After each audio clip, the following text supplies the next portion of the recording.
शक्ति से रायगढ़ जाना है, बिलासपुर रायगढ़ रोड को अपन शक्ति से पकड़ेंगे, तो शक्ति से रायगढ़ जाएंगे, तो शक्ति से रायगढ़ जाएंगे तो सबसे पहला स्पॉट पकड़ेगा हमको बोराई नदी।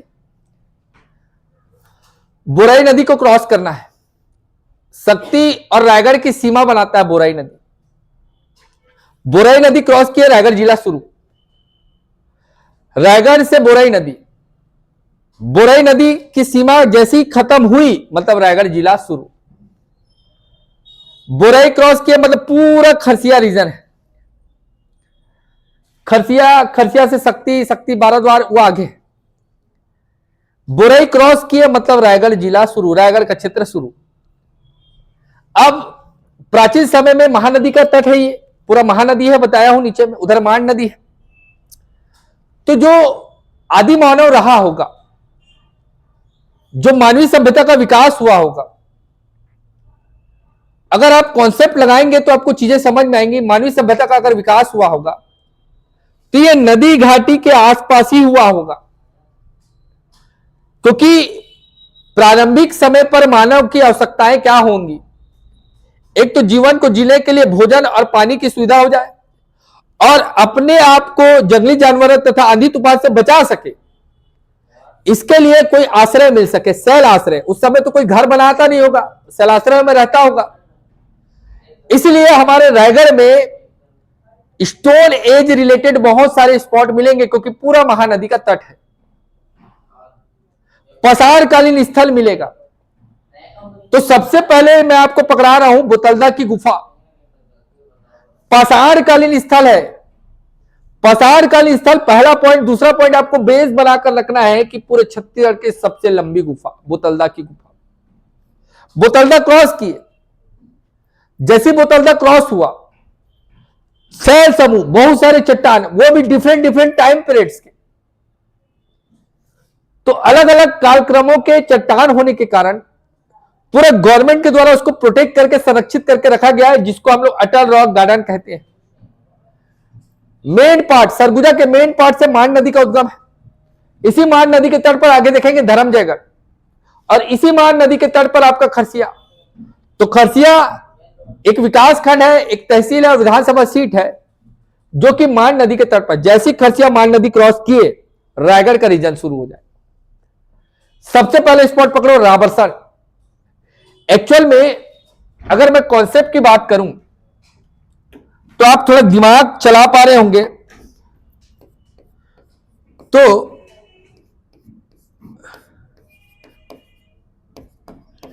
हावड़ा से बॉम्बे रेल लाइन बिछाई जा रही है, और इस हावड़ा बॉम्बे रेल लाइन में हमारा रायगढ़ है। तो रायगढ़ में राबरसन बोल रहा हूं मैं आपको, राबरसन। जब बॉम्बे हावड़ा रेल लाइन का जब निर्माण हो रहा था, बॉम्बे हावड़ा रेल लाइन जब बिछाई जा रही थी, तब इस क्षेत्र में रेलवे के एक इंजीनियर हुए राबरसन, उनके द्वारा काम किया गया। उनके नाम पर इस क्षेत्र, रेलवे के इंजीनियर के नाम पर उस क्षेत्र का नाम रख दिया गया राबरसन। राबरसन याद रखना, राबरसन रेलवे के इंजीनियर है, राबरसन उनके नाम पर रखा गया शहर है राबरसन। राबरसन तो है ही, पर राबरसन के पास में है आज at present JSW, Jindal south west, JSW, Jindal south west, JSW की बात कर रहा हूं। 1994 में राबरसन से लगा हुआ है आपका JSW, Jindal south west, Jindal south west, Jindal south west याद रखना प्यारे बच्चों।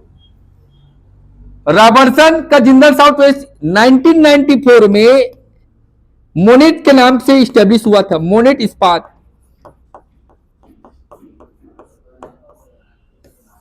मोनेट इस्पात 1994।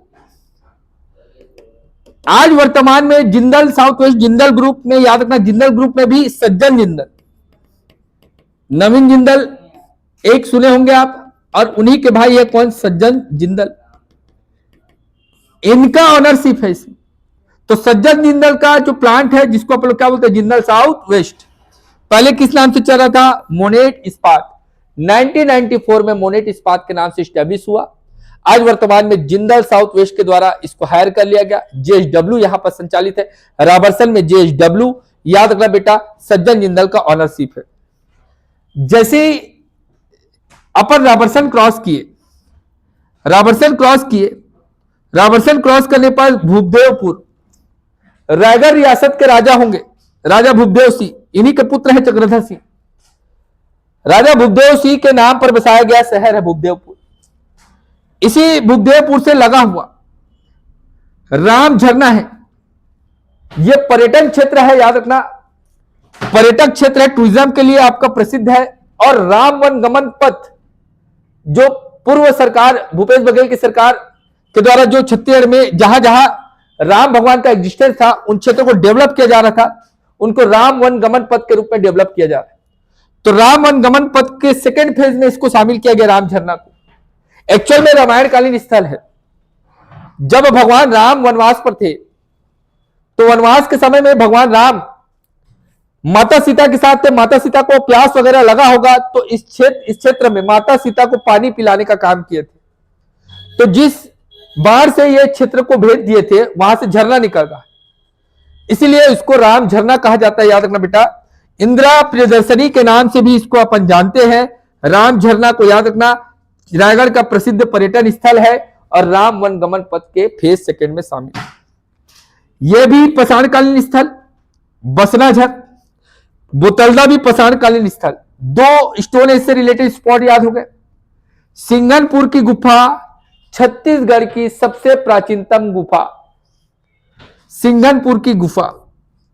यहां मत्स्य कन्या, मरमेड, एवमेन के साक्ष्य मिले। सब डिटेल में आपको हिस्ट्री वगैरह में पढ़ाऊंगा, अभी मोटा मोटा याद रखो। 1910 में एडरसन के द्वारा इसकी खोज की गई थी, जबकि लोचन प्रसाद पांडे के द्वारा इसको प्रकाश में लाया गया। 1910 में सिंघनपुर की गुफा खोजकर्ता कौन है, एडरसन। रायगढ़, ध्यान से देखिएगा, रायगढ़, सिंघनपुर की गुफा याद हो गया। सिंघनपुर की गुफा 1910 में खोजकर्ता एडरसन के द्वारा खोजा गया, प्रकाश में लाने का काम किए थे लोचन प्रसाद पांडे। यहां मत्स्य कन्या और याद रखना एवमेन के साक्ष्य मिले हैं, ठीक है। और बहुत सारी चीजें हैं, उस पर बाद में बात करेंगे। सिंघनपुर की गुफा को हिस्ट्री के लिए छोड़कर रखते हैं, रायगढ़ पर काम करना। रायगढ़ याद रखना बेटा, एक रियासत था, प्रिंसली स्टेट था। 17वीं सेंचुरी में रायगढ़ को, 17वीं शताब्दी में रायगढ़ को मदन सिंह, राजा मदन सिंह के द्वारा बसाया गया। राजा मदन सिंह के द्वारा इसको बसाया गया। It was established by Raja Madan Singh in 17वीं सेंचुरी, 17वीं शताब्दी में मदन सिंह के द्वारा इसको बसाया गया था। एक फेमस क्वेश्चन पूछता है रायगढ़ में, रायगढ़ किस घराने से संबंधित है, तो आपको बताना कत्थक। रायगढ़ कत्थक घराने से संबंधित है, कत्थक घराना। आगे अपन लोग पढ़ेंगे राजा चक्रधर सिंह के बारे में। तो रायगढ़ एक रियासत था, रायगढ़ रियासत था, इसको बसाने वाला मदन सिंह था, राजा मदन सिंह। 17वीं सेंचुरी में इसको बसाया, कत्थक घराने से संबंधित है। रायगढ़, रायगढ़ याद रखना में फेमस पर्यटन स्थल में सबसे पहला गौरी शंकर मंदिर, सेठ किरोड़ीमल के द्वारा 1956 में इसको बनवाया गया। आगे मैं पूरा किरोड़ीमल की कहानी बताऊंगा, तब बताऊंगा। गौरी शंकर मंदिर एक पकड़िए। दूसरा, रायगढ़ में बूढ़ी माई का मंदिर है, बूढ़ी माई का मंदिर है। रायगढ़ में गौरी शंकर मंदिर है, बूढ़ी माई का मंदिर है। रायगढ़ में याद रखना बेटा, कोसम नारा है। क्या है, कोसम नारा। रायगढ़ में कोसम नारा है। बाबा सत्यनारायण,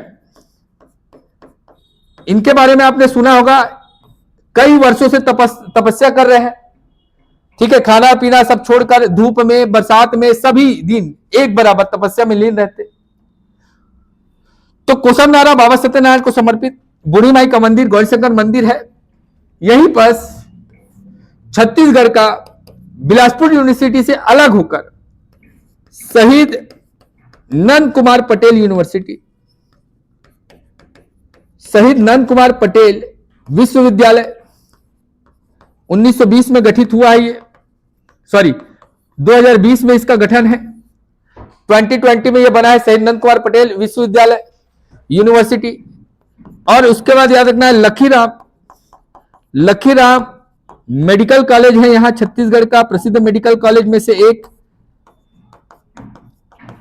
छत्तीसगढ़ में याद रखना, जब मध्य प्रदेश के अधीन था छत्तीसगढ़, तो मध्य प्रदेश में, ठीक, मध्य प्रदेश के समय में सेठ किरोड़ीमल के द्वारा ही मध्य प्रदेश का सबसे पहला पॉलिटेक्निक कॉलेज हमारे रायगढ़ में खुला, पॉलिटेक्निक कॉलेज। 1944 के समय में आगे अपन बात करेंगे पहला पॉलिटेक्निक कॉलेज, छत्तीसगढ़ का पहला पॉलिटेक्निक कॉलेज नहीं, मध्य प्रदेश का, point to be noted everyone, Madhya Pradesh का पहला polytechnic college Kirodimal government polytechnic college KGP Raigarh. Okay, Lakhiram medical college Shaheed Nand Kumar Patel विश्वविद्यालय मध्य प्रदेश का पहला पॉलिटेक्निक कॉलेज। याद रखना 1935 में 1935 में पूरे छत्तीसगढ़ का पहला और एकमात्र jute mill Mohan jute mill Raigarh में, मोहन जूट मिल रायगढ़ में। तो रायगढ़ में बेसिक इतना पॉइंट पकड़ना है। फिर रायगढ़ में मैं रियासत के बारे में आपको तो बताऊंगा ही, रायगढ़ रियासत के बारे में राजा मदन सिंह के बारे में बताऊंगा, राजा भूपदेव सिंह के बारे में बताऊंगा, राजा फिर आपका चक्रधर सिंह के बारे में बताऊंगा। इन सब के बारे में डिटेल अपन रायगढ़ में करेंगे। तो रायगढ़ में इतना जानना है। ओके, ठीक। बसना झर पसारकालीन स्थल राम झरना, इसको इंदिरा प्रियदर्शनी के नाम से जाना जाता है। रायगढ़ का प्रसिद्ध पर्यटन स्थल है, टूरिज्म प्लेस है, पिकनिक स्पॉट है। भगवान राम के द्वारा माता सीता को यहां पानी पिलाया गया था, इसलिए जो बाण बार का जो झरना का निर्माण किया गया, इसीलिए नाम पड़ा राम झरना। राम वनगमन पथ के सेकंड फेज पर रामायण कालीन स्थल है। राजा भूपदेव सिंह के नाम पर बसाया गया शहर भूपदेवपुर। राबर्सन रेलवे के इंजीनियर थे राबर्सन, यहाँ जेएसडब्ल्यू का प्लांट है। यही सिंघनपुर से लगा हुआ आगे किरोड़ीमल है। किरोड़ीमल सेठ किरोड़ीमल के नाम पर बसाया गया किरोड़ीमल नगर,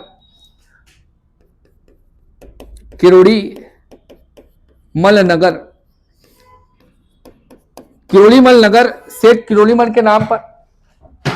याद रखना, यहां जिंदल ग्रुप का, Jindal Steel Power limited, GSPL है, जिंदल ग्रुप का जीएसपीएल है किरोड़ीमल नगर में। जीएसपीएल की स्थापना 1988 में इसकी स्थापना हुई। इस्टेब्लिशमेंट कब हुआ? तो 88 में, जबकि प्रोडक्शन उत्पादन का काम 1990 से यह आरंभ हुआ है, चलना शुरू हुआ है। जो इसकी संरचना बनाने वाले पर्सनालिटी है वो नवीन जिंदल के पिताजी ओपी जिंदल जी, पर वर्तमान में जो चेयरमैन है, वो आपका नवीन जिंदल है।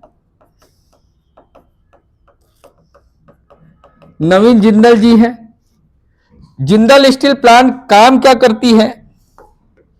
तो जिंदल स्टील प्लांट याद रखना, ये रेल पटरी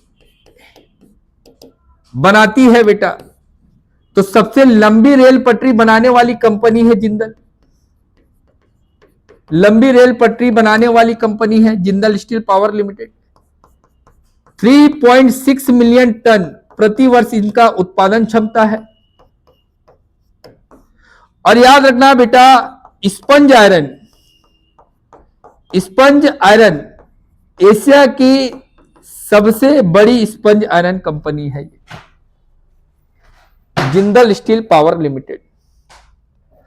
Jindal Steel Power Limited Kirodimal में है। ओके, आगे बढ़ेंगे।